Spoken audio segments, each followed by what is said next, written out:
আলহামদুলিল্লাহ সমস্ত সুখ শান্তি সফলতা আল্লাহ রাখছে একমাত্র দিনের ভিতরে। আর দিন হলো আল্লাহ তাআলার হুকুম মানে নবীর তরিকা চলা। যে ব্যক্তি আল্লাহ তাআলার হুকুম মানবে নবীর তরিকা চলবে সে দুনিয়াতেও শান্তি পাবে আখিরাতেও শান্তি পাবে।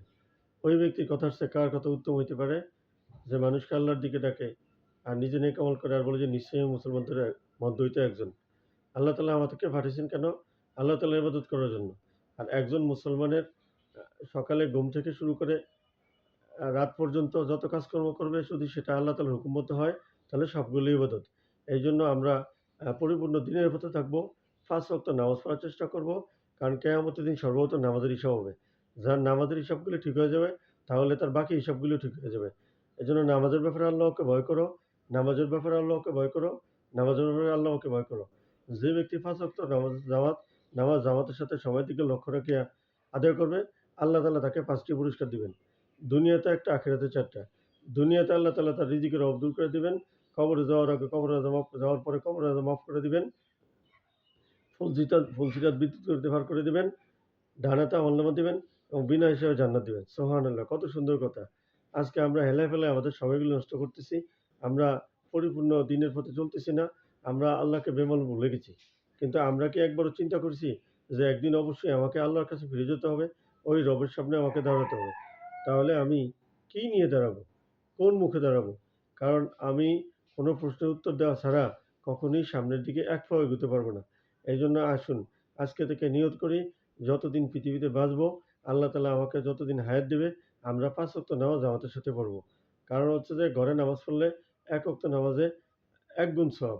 আর যখন আপনি মসজিদে গিয়ে নামাজ পড়বেন ১ রাকাত নামাজে ১ ওয়াক্ত নামাজে ২৭ গুণ সওয়াব। ঠিক আছে?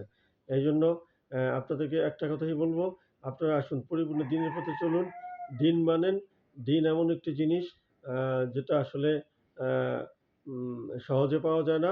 আর হচ্ছে যে আল্লাহর কাছে হেদায়েত চাইতে হয়। হেদায়েত আল্লাহ তাআলা কাউকে এমনি, এমনি দেয় না। দুনিয়ার জীবন হলো ক্ষণস্থায়ী আর আখিরাতের জীবন হলো চিরস্থায়ী। আমাদেরকে একদিন সবাইকে কিন্তু কবরে যেতে হবে। জানা নাই আমার কখন ডাক এসে যায়। এইজন্য আমরা বেশি, বেশি ইসলামের পথে চলবো, দ্বীনের পথে চলবো, দ্বীনি মানুষদের সাথে চলবো, দ্বীনের সাথে সম্পর্ক রাখবো।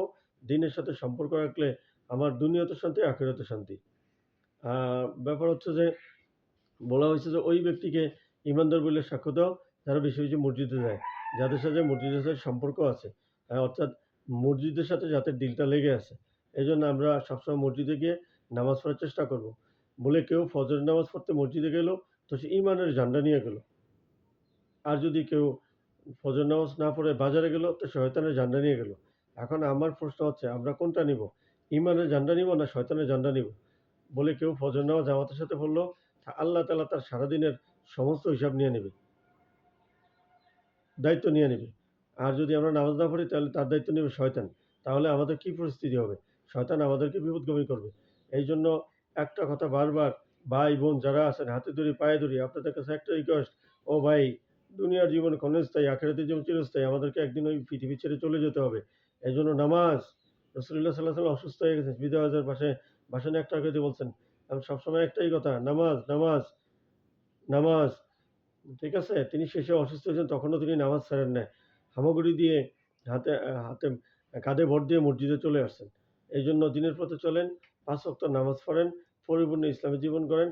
তাহলে আপনি পারিবারিকভাবে শান্তি পাবেন, রাষ্ট্রীয়ভাবে শান্তি পাবেন, ব্যক্তিগত জীবনে শান্তি পাবেন, বাহিরেও শান্তি পাবেন, ভিতরেও শান্তি পাবেন।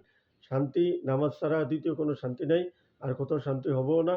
এইজন্য এরকম সুন্দর, সুন্দর আরও ইসলামিক কথাবার্তা শুনতে এবং এর ইসলামিক ভিডিও পেতে অবশ্যই চ্যানেলটি সাবস্ক্রাইব করে পাশে থাকবেন। অ্যা আ সবাইকে ধন্যবাদ। আসসালামু আলাইকুম।